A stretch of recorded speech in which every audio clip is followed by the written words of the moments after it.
Marcus Thompson was having a terrible day even before the 7-foot alien predator crashed through his workshop wall. Son of a... He dove behind his workbench as purple blood splattered across his tool collection. The creature, all teeth, claws, and what looked like organic armor plating, collapsed onto his concrete floor, breathing in wet, ragged gasps. Marcus peeked out. The thing looked like someone had crossed a velociraptor with a tank and given it extra teeth for good measure. A massive gash ran along its side, leaking fluorescent purple fluid at an alarming rate. Its 4 eyes, arranged in a diamond pattern, flickered between awareness and unconsciousness. Nope, not my problem. Marcus started backing toward the door, then stopped. The creature's breathing was getting shallower. One of its clawed hands, paws, clutched at the wound, and Marcus heard something that transcended species. A whimper of pain. Damn it! 20 minutes later, Marcus had the alien's wound cleaned and was staring at damage that would make a trauma surgeon quit. Whatever had attacked this thing had torn through its natural armor and into what looked like vital organs. Purple blood kept seeping through his attempts to stop it. Okay, think. What would YouTube do?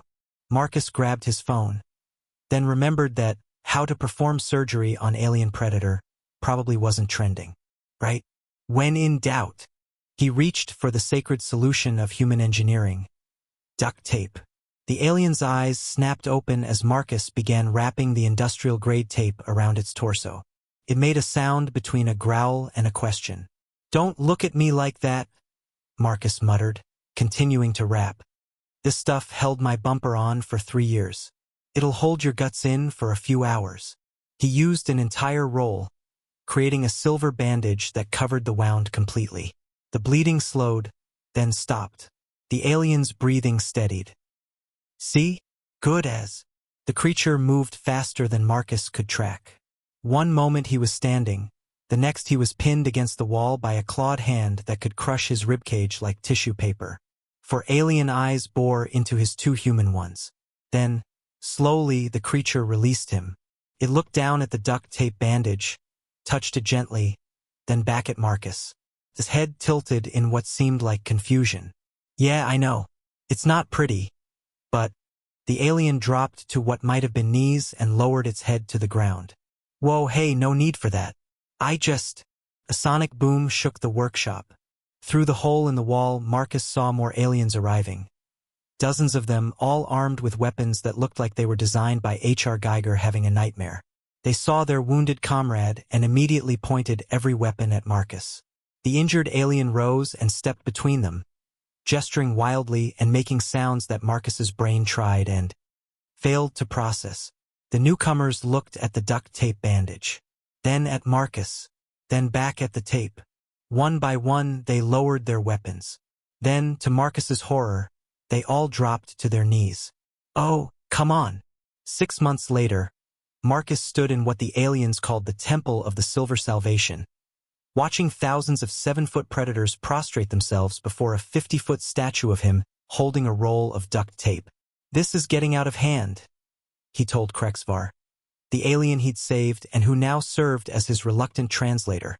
"The prophet speaks wisdom," Krexvar announced to the crowd.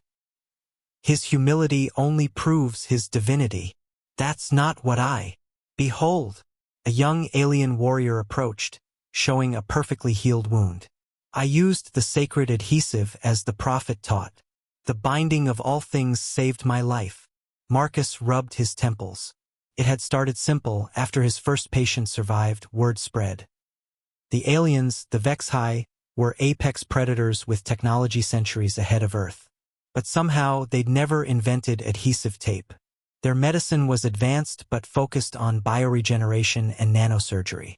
The concept of just stick it together and hope for the best was revolutionary to them. Now duct tape was their holy relic. They'd reverse-engineered it, mass-produced it, and started using it for everything. Medical treatment, spaceship repairs, religious ceremonies. There were theological debates about whether clear tape was heretical. Prophet Marcus, another alien, approached. "My ship's hyperdrive is malfunctioning.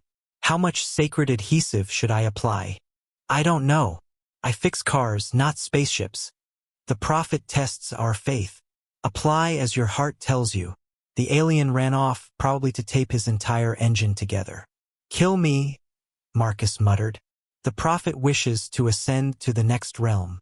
Prepare the ceremony of... No, no ceremonies. They'd already given him 3 moons, appointed him supreme technical advisor to their empire, and were currently building a fleet of ships shaped like tape rolls.